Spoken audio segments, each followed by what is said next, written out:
between the fundus of the bladder and the ampulla of the rectum and is closely associated with the seminal vesicle and prostate.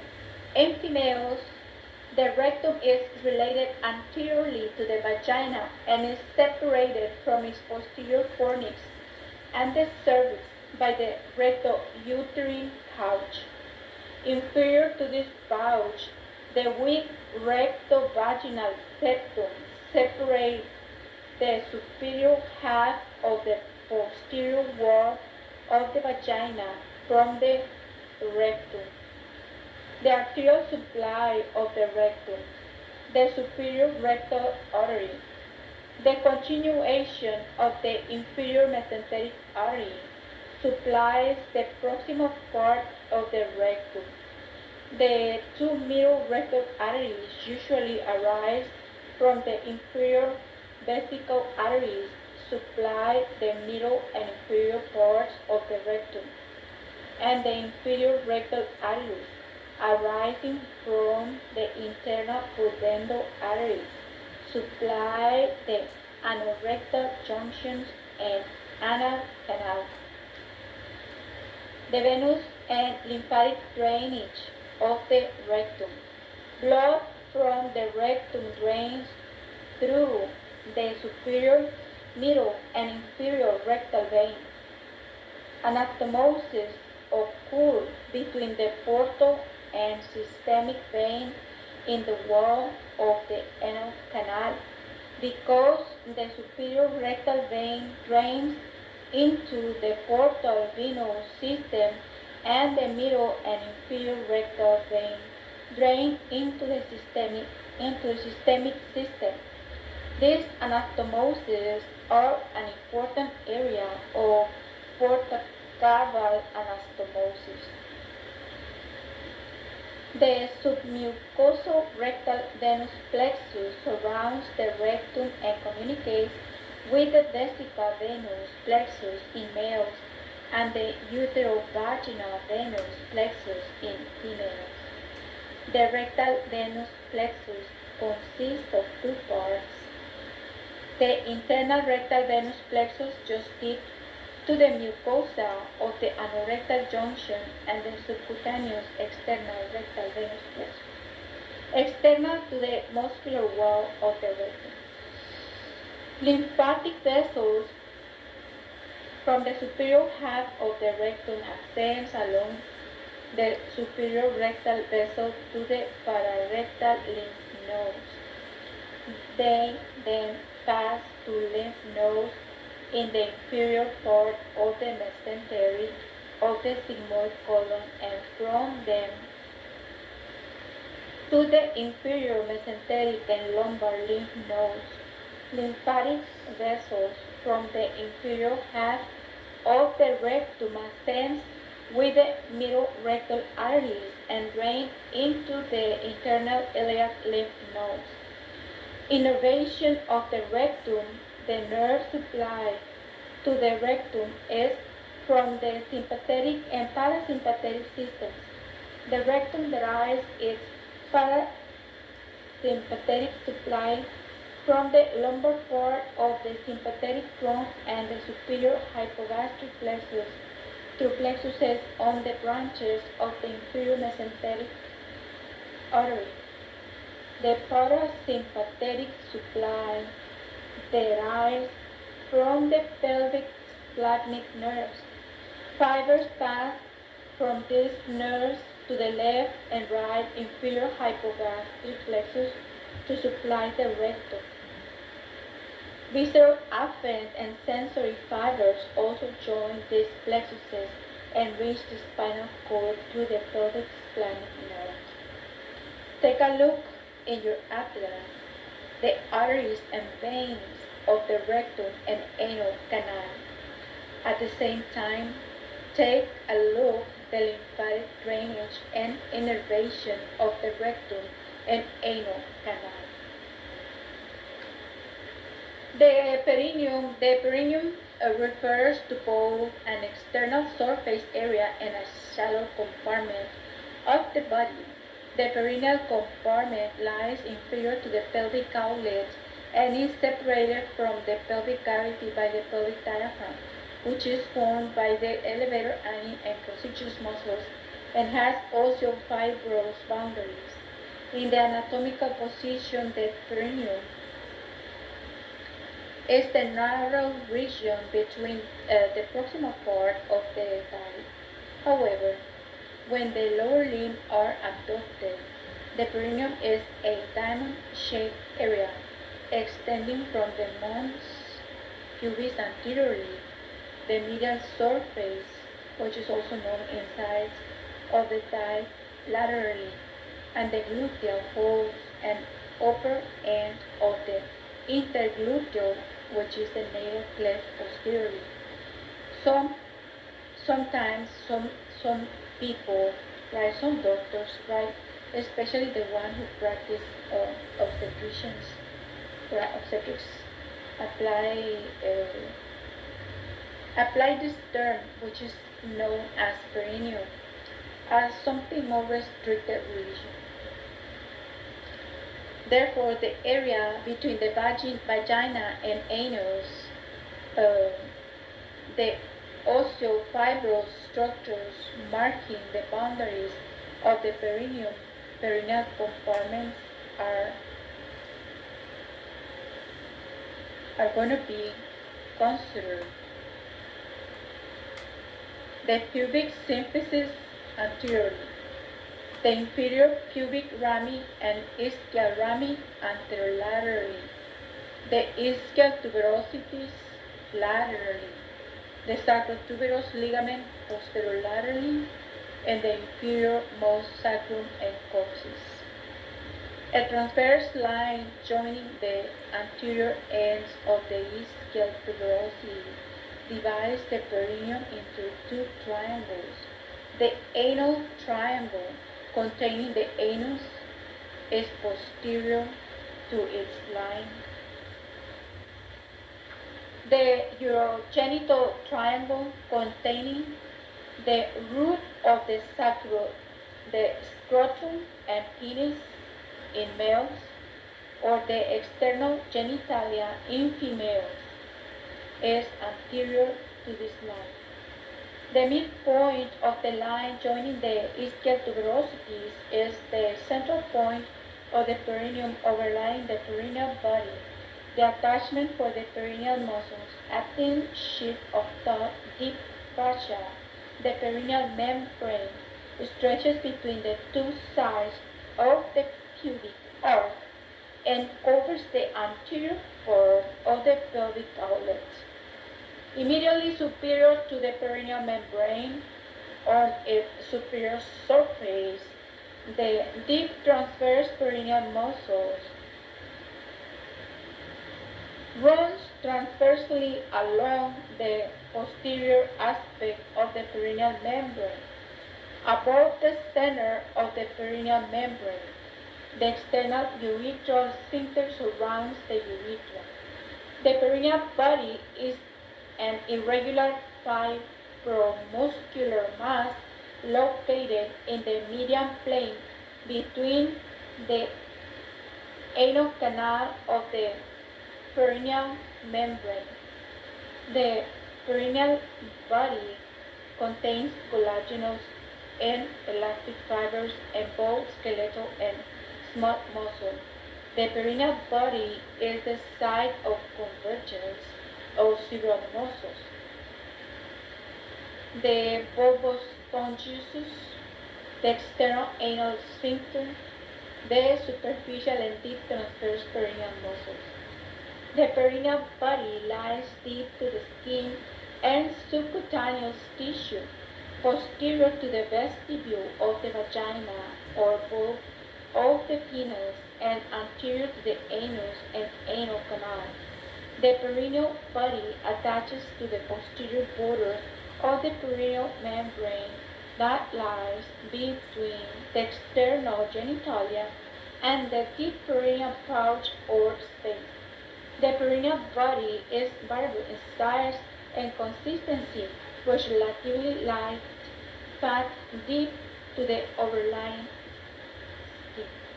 Take a look in your atlas the pelvic outlets of female and male pelvis. Take a look at the layers of the perineum in the male and female, right? And take a look at the schematic diagrams showing the layers of the perineum.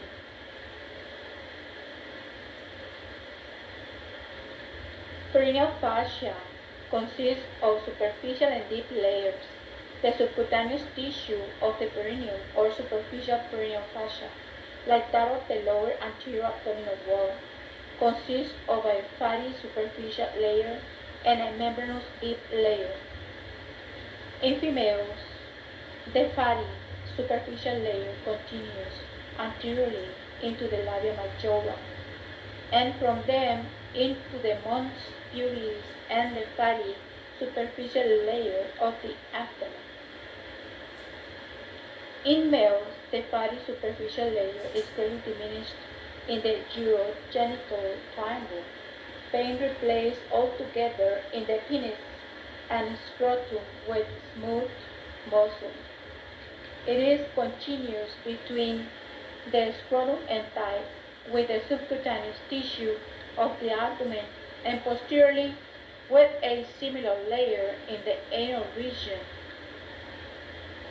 The membranous layer of superficial perineal fascia is attached posteriorly to the posterior margin of the perineal membrane and the perineal body.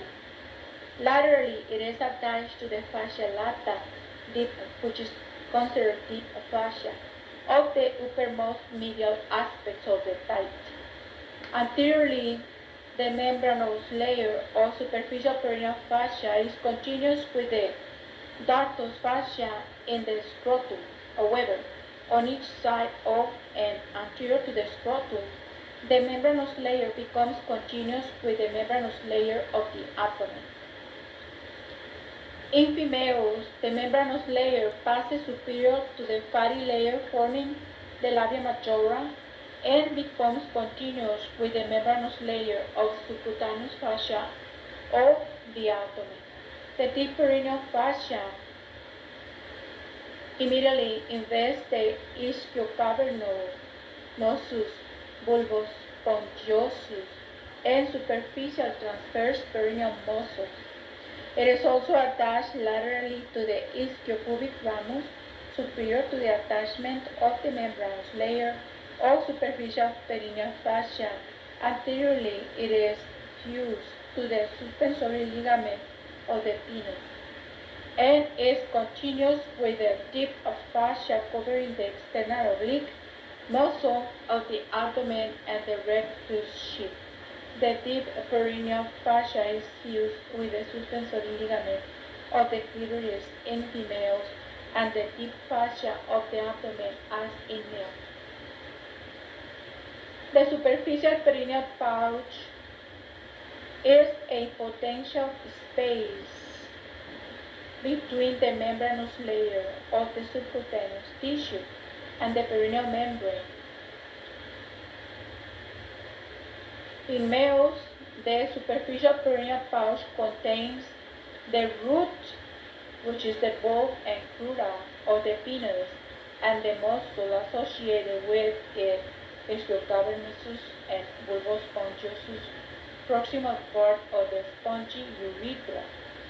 The superficial transverse perineal muscle with branches of the internal pudendal vessels. The branches of the pudendal nerve, perineal nerves. In females, the superficial perineal pouch contains the root, which is the crura, of the clitoris, and the muscle associated with it is ischiocavernosus, and the bulb of the vestibule and surrounding muscle, bulbus spongiosus, and the superficial transverse perineal muscles, and the related vessels and nerve branches of internal pudendal vessels and perineal nerves, and also a greater vestibular gland. The deep perineal pouch is called an and a space or a space is not an enclosed compartment, it is open superiorly. This pouch and the deep urogenital muscles are bounded below by the perineal membrane. However, the pouch extends superiorly as the anterior recess of the ischioanal fossae. In males, the deep perineal pouch contains the intermediate, which is also known as membranous part of the urethra, the external urethral sphincter muscle, the vulvourethral glands, the deep transverse perineal muscles, their related vessels and nerves. And in females, the deep perineal pouch contains the proximal part of the urethra, the external urethral sphincter muscle, the deep transverse perineal muscles, the related vessels and nerves. The pelvic diaphragm, consisting of the levator ani and coccygeus muscles together with the fascia above and below them, separates the pelvic cavity from the perineum. The pelvic diaphragm forms the funnel shape or hammock-like floor of the pelvic cavity and the medial slope of the inverted V-shaped roof of each ischioanal fossa. The ischioanal fossa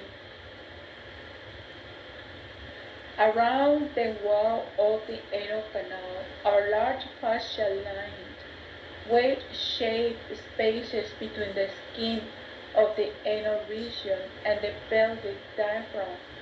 The apex of each fossa lies superior where the levator ani muscle arises from the obturator fascia. The ischioanal fossae, wide inferiorly and narrow superiorly, are filled with fat and loose connective tissue. The two ischioanal fossae communicate by means of the deep post-anal space over the anal coccygeal ligament, a fibrous mass located between the anal canal and the tip of the coccyx.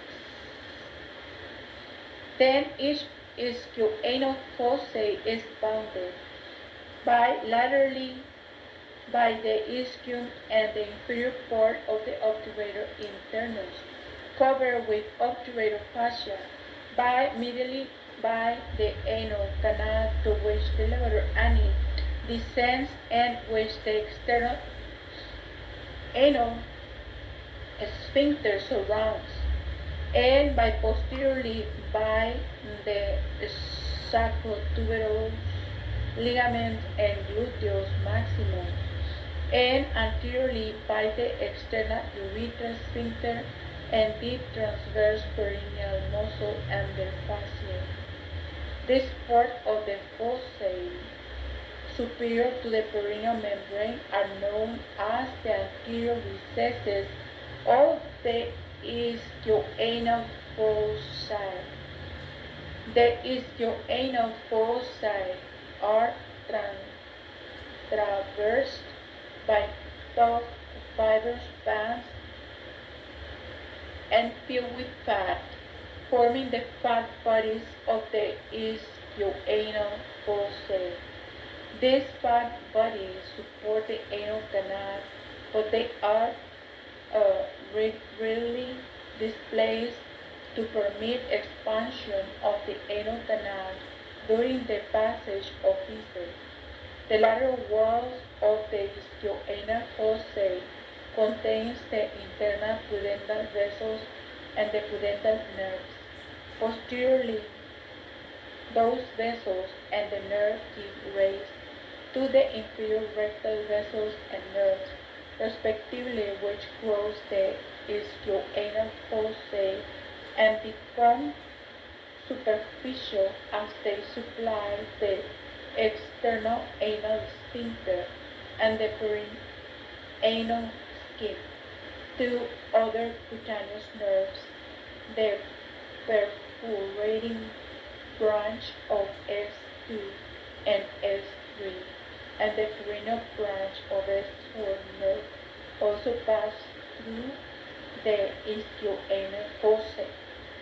The pudendal canal is a space within the arterial fascia which covers the medial aspect of the arterial internus and lines the lateral wall of the ischioanal fossa.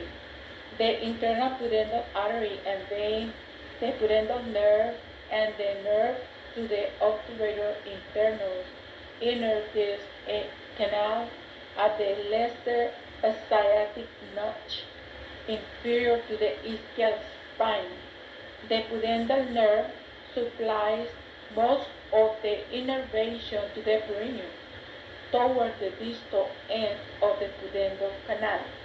The pudendal nerve splits, giving rise to the perineal nerves, and continuing as the dorsal nerve of the penis or clitoris. These nerves run anteriorly on each side of the continuation of the internal pudendal artery. The superficial perineal nerves give scrotal or labial branches, and the deep perineal nerve supplies the muscles of the deep and superficial perineal pouches, the skin of vestibule of the vagina, and the mucosa of the inferiormost part of the vagina. The inferior rectal nerve arises from the pudendal nerve at the entrance to the pudendal canal and crosses the ischioanal fossa to reach the anus. The inferior rectal nerve supplies the external anal sphincter and perianal skin and communicates with the posterior scrotal or labial and perineal nerves, the dorsal nerve of the penis or clitoris. A sensory branch of the pudendal nerve runs throughout the deep perineal pouch to reach its area of supply. The anal canal is the terminal part of the large intestine that extends from the upper aspect of the pelvic diaphragm to the anus. The anal canal begins where the rectal ampulla narrows at the level of the U-shaped sling formed by the puborectalis muscle. The anal canal ends at the anus, the external outlet of the gastrointestinal tract. The anal canal surrounds by internal and external anal sphincters, descends posterior-inferiorly between the anococcygeal ligament and the perineal body. The anal canal is collapsed except during passage of feces. Both sphincters must relax before defecation can occur. The external anal sphincter is a large voluntary sphincter that forms a broad band on each side of the inferior two-thirds of the anal canal. This sphincter blends superiorly with the puborectalis muscle and is supplied mainly by S2 throughout the inferior rectal nerve. The internal anal sphincter is an involuntary sphincter surrounding the superior two-thirds of the anal canal. It is a thickening of the circular muscle layer and is innervated by parasympathetic fibers that passes throughout the pelvic splenic nerves. This sphincter is tonically contracted most of the time to prevent leakage of fluid or bladis. However, it relaxes in response to the pressure of feces or gas distending the rectal ampulla, requiring voluntary contraction of the puborectalis and external anal sphincter if defecation is not to occur. In the interior of the anal canal, the superior half of the mucous membrane is characterized by a series of longitudinal ridged anal columns. These columns contain the terminal branches of the superior rectal artery and vein. The anorectal junction indicated by the superior end of the anal column is where the rectum joins the anal canal. At this point, the wide rectal ampulla abruptly narrows as it traverses the pelvic diaphragm. The inferior ends of the anal columns are joined by anal valves. Superior to the valves are small recesses, anal sinuses. When compressed by feces, the anal sinuses exude mucus that aids in evacuation of feces from the anal canal. The inferior cone-shaped limit of the anal valves forms an irregular line, the pectinate line, that indicates the junction of the superior part of the anal canal. Take a look in your atlas. The fascia of the pelvis and perineum. Continuing, right, with that indicates the junction, right? We were talking about the superior part of the anal canal and the inferior part, right? To finish with this expression, the anal canal superior to the pectinate line differs from the part inferior to the pectinate line in its arterial supply, innervation, and venous and lymphatic drainage. These differences result from their different embryological origins. Take a look in your book, right? In the embryology, right? We were talking about this differences. We were mentioning this types of which has origins on the upper and lower parts of the anal canal. The arterial supply of the anal canal. The superior rectal artery supplies the anal canal superior to the pectinate line. The two inferior rectal arteries supply the inferior part of the anal canal as well as the surrounding muscles and perianal skin. The middle rectal arteries assist with the blood supply to the anal canal by forming anastomosis with the superior and inferior rectal arteries. The venous and lymphatic drainage of the anal canal. The internal rectal venous plexus drains in both directions from the level of the pectinate line superior to the pectinate line. The internal rectal plexus drains chiefly into the superior rectal vein, a tributary of the inferior mesenteric vein and the portal system. Inferior to the pectinate line, the internal rectal plexus drains into the inferior rectal veins.